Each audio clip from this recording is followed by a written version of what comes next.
So bali ang ginawa namin dito guys, itong ginawa ng ibang contractor, ito dito nila pinadaan sa flooring, pero may nagdugtong sila, kaya trip off yung circuit breaker. So nilinyadaan namin nung bago, pinain namin yung sa walling hanggang sa taas hanggang dito sa baba.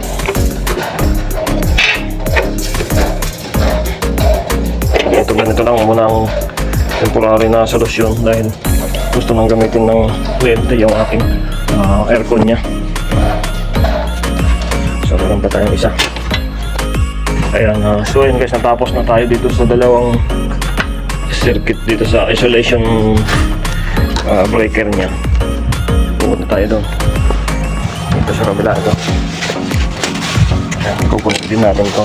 Medyo alangan yung itong box hindi kasi tama yung butas nito, so medyo mali yung nabili ng ating kliyente. Sabi ko yung medyo malaki-laki, maliit pa din yung pinili. So ganito lang ang pagkaka-install. Head clamp, yeah. Put one more head.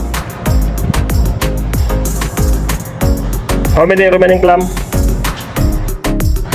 So yun guys, na-connection na natin. Gumamit tayo ng twist connector. Ito, yung tatlong pula na yan. Okay na siya. Hindi naman bumili ng iba naman yung binili ng ating client.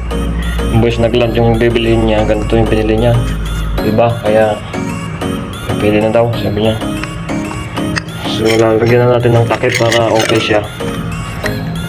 Takpan natin guys para matapos na tayo.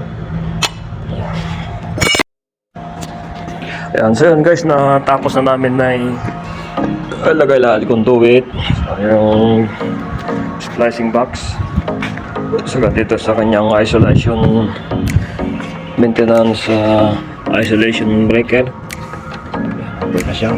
So yun na lang papaon na natin para matapos na ito dahil mayroon pa kaming sunod na kliyente. Balik ko lang ng isang clamp, wala na, kulang na ng isa.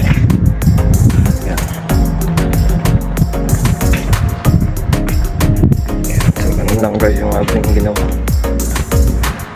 Dahil dati nilagay nila dyan sa flooring dahil last 2 years na nandito ako, yung mga outdoor unit nandito lahat sa baba, so pinaglilipat nila doon ng ibang company at ngayon ay ito may problema.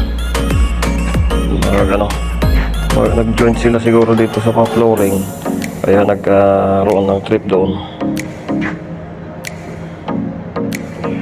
So okay naman ngayon, napalitan na natin ito. Bali ganito lang muna guys as temporary na paraan dahil tag-init na gagamitin yung AC.